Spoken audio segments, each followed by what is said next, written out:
We're trying to connect people over home-cooked meals, either because you're a tourist or you're an expat or whatever the reason.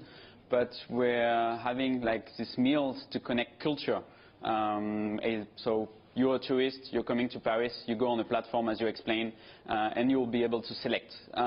So far we don't have like a huge challenge with restaurants because what we're building is really a way to eat with locals. So if you're going to a restaurant, even as a tourist in Paris, you won't be able to share a table with Parisians. So we're more like close to the table d'hôte model, which is something that is very old in France and especially on the countryside. Cédric, one of the things that restaurants had to abide by are strict regulations regarding where they source food, hygiene, all of these other things, and they're governed by that in a very strict way. Is that something that you think could come back and hurt you as maybe the regulators turn, as they have done with the hotel industry, turn and look at what you're doing here?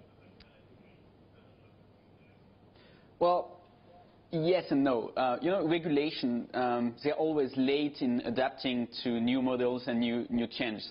For example, I always give this model that back like 4 centuries ago, the restaurant model was forbidden because of regulation, and it was only people that could sell takeaway food.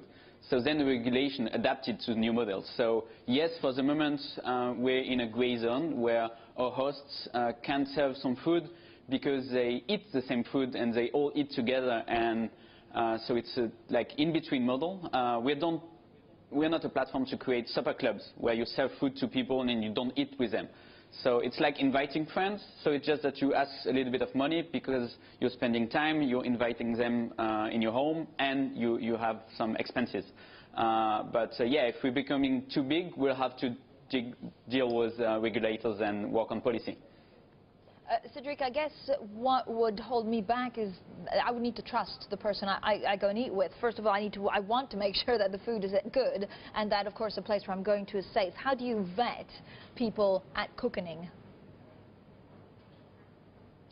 Well, first, before joining any meal, you check on the platform, and we ask our hosts to provide a lot of information about themselves, like who they are, what kind of profiles they have on social networks, that they explain what kind of food they serve and that they write about it, but also that it shows some pictures of foods they've created or they've cooked before. So then one specific, and then also because we're a marketplace and people will write reviews, if you're risk averse, you attend meals from hosts that are pretty new to the platform. If you're less risk averse, you'll wait until other guests have rated the host so you can be sure. And these ratings on the host side, we rate 3 things, like the hospitality, how you're welcomed by your host, the food, and the place.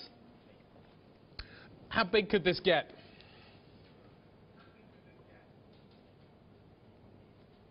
Sorry, I didn't hear the question.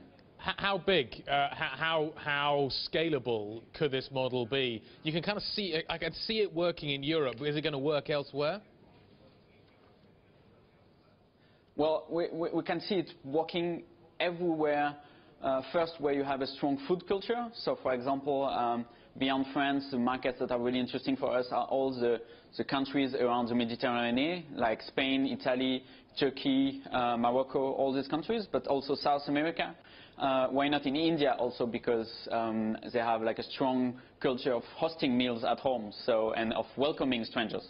So there are many countries in the world that are very interesting, and even in countries where the food culture is perhaps less interesting, all the tourists coming to these countries are very interested in meeting locals. So everywhere in the world where you have travelers and food culture, we're fine, we'll work there.